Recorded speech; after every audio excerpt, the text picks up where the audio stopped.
I bought my wife an anniversary gift. That's how I discovered she had another husband. But the real shock came when I learned why she married us both and who she truly was. It was our 5th wedding anniversary when my world shattered into pieces.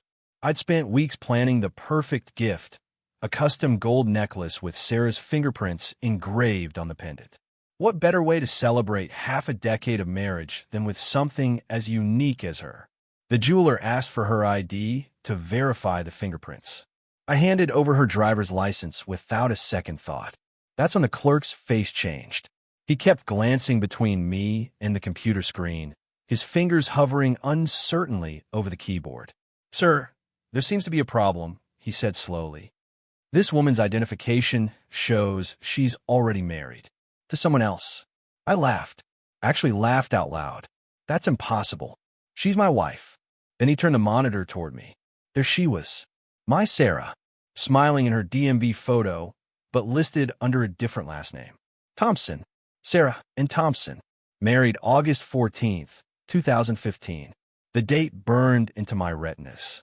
We got married September 9th, 2017.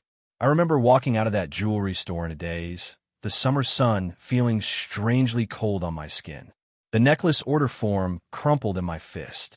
That's when I started seeing all the little cracks in our marriage that I've been ignoring for years. We met at a little coffee shop near my office.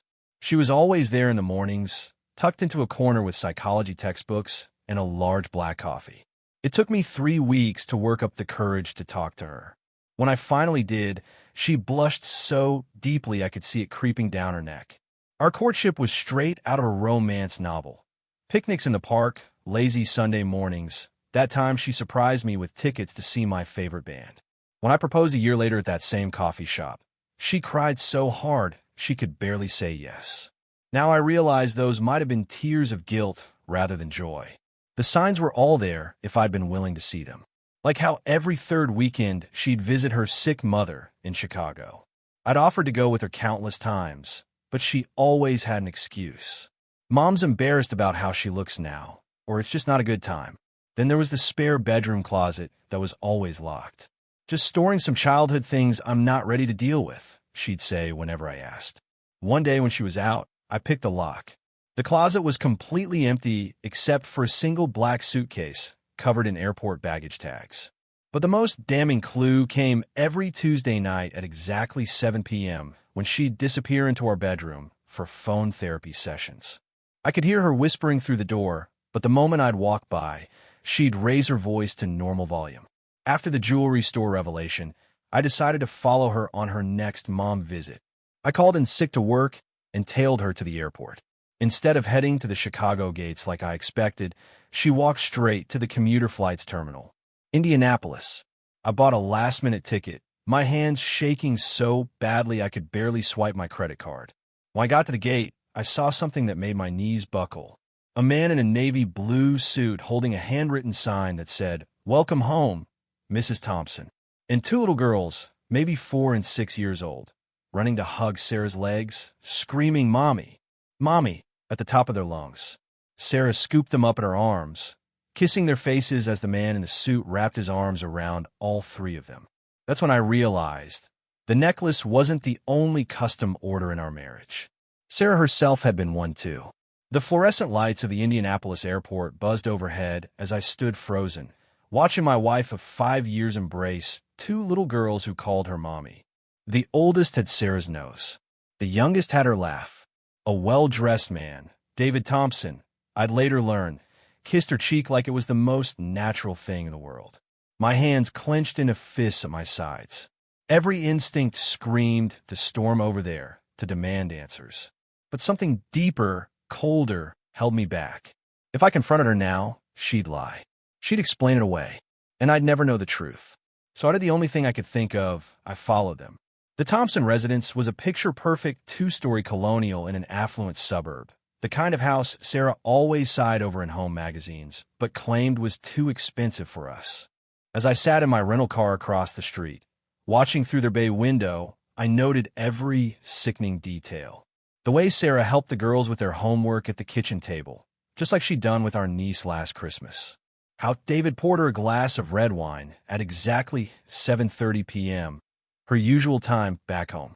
The familiar way she adjusted his tie before he left for what appeared to be a night shift, a ritual I thought was reserved only for me.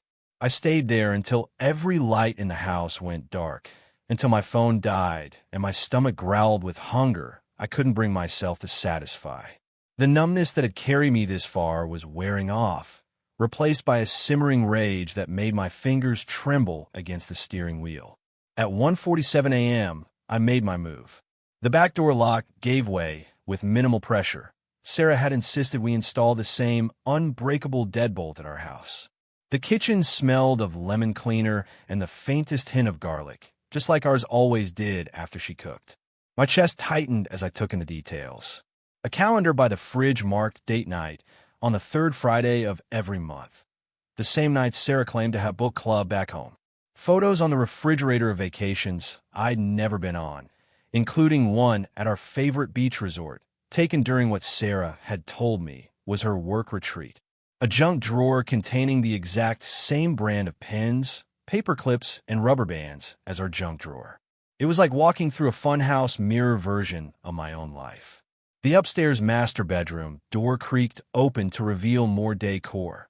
Same bedding, same nightstand arrangement, even the same damn scented candle she'd bought just for us last Valentine's Day. Then I saw it. Tucked behind a row of shoe boxes in her walk-in closet was the black suitcase. The one she always kept locked in our spare bedroom. The one she claimed held sentimental items from college. The combination lock opened on the first try. Her birthday, just like all her passwords. Inside, I found 2 perfectly organized passports, one in her real name, one as Sarah Thompson, a diamond wedding band that wasn't mine, engraved with a date from 3 years before our wedding, and a leather-bound notebook filled with her meticulous handwriting. The pages contained what appeared to be a running log of her double life. June 12th. Need to buy 2 identical birthday gifts for the girls. James can't know about their party next week. September 3rd. Almost slipped up and called David James during dinner, covered by saying I was thinking about a co-worker. December 15th. David wants another baby. Need to figure out how to fake a pregnancy for James first to make timing plausible. My vision blurred as I flipped to the most recent entry, dated the day before our anniversary. James is getting too curious. If he discovers the jewelry store ID, check. Initiate exit plan, be immediately. Have the Chicago team on standby. The notebook slipped from my fingers just as Sarah's phone, left charging on the dresser, lit up with an incoming call. The contact name read Mom. Except Sarah's mother had died 3 years ago. I'd held her hand at the funeral. Against every rational thought, I answered. A woman's voice, sharp and familiar, snapped. They know he's there. The team is en route. Get out now. The line went dead, just as the floorboard behind me creaked. Sarah stood in the doorway, backlit by the hallway light, her face drained of color. For one suspended moment, we simply stared at each other. The man who thought he knew her, and the stranger who'd shared his bed for 5 years. Then headlights flooded the room through the bedroom window. Tires screeched to a halt outside. Sarah's eyes went wide with genuine fear as she grabbed my arm with surprising strength. James, she whispered urgently, if you ever love me at all, you need to run right now. The headlights through the bedroom window painted stripes of light across Sarah's terrified face. Her fingers dug into my arm hard enough to leave bruises as she repeated, Run, James. Please. That's when the car doors slammed outside. I moved on instinct, following Sarah as she yanked me down the hallway toward the girls' room. The oldest child, maybe 6 years old, sat straight up in bed, blinking sleep from her eyes. Without a word, Sarah scooped her up and shoved a stuffed rabbit into her arms before grabbing the younger one from her crib. Back staircase, Sarah hissed, nudging me toward a narrow servant's stairway I hadn't noticed before. The front door crashed open downstairs as we tumbled out into the backyard. Sarah didn't hesitate. She sprinted across the lawn toward the neighbor's fence, both children clinging to her, their nightgowns fluttering like ghosts in the moonlight. I followed because what else could I do? We crashed through bushes, vaulted fences, and somehow ended up in a stranger's garage. Sarah pressed a button on her key fob, and to my shock, a car I'd never seen before, a nondescript gray sedan, beeped to life. "Get in," she ordered, buckling the girls into car seats I hadn't noticed. The tires squealed as we peeled out of the garage just as dark figures rounded the corner of the house. For 20 silent minutes, Sarah drove like a woman possessed, checking the mirrors constantly. The girls fell back asleep, their heads lolling against the seats. Only when we merged onto the highway did she finally speak. "I work for the FBI." I laughed, a sharp, ugly sound. "Bullshit."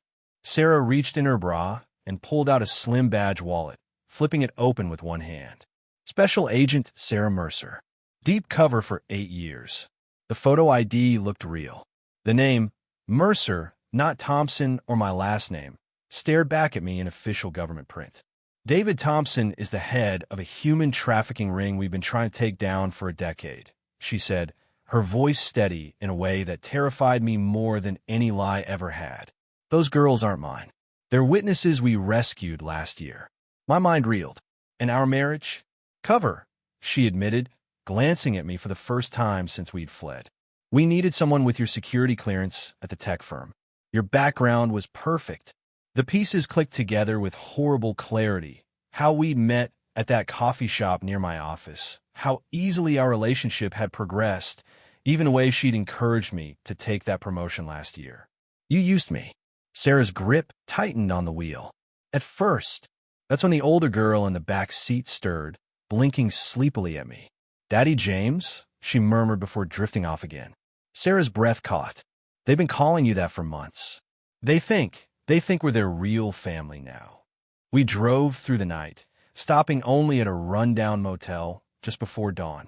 While the girls slept, Sarah showed me the evidence. Case files, wiretap transcripts, even surveillance photos of me at work, all stamped with FBI seals. The most damning was a video of David Thompson discussing how to exploit my company's security flaws to access government contracts. The date stamp showed it was taken 2 weeks before Sarah and I met.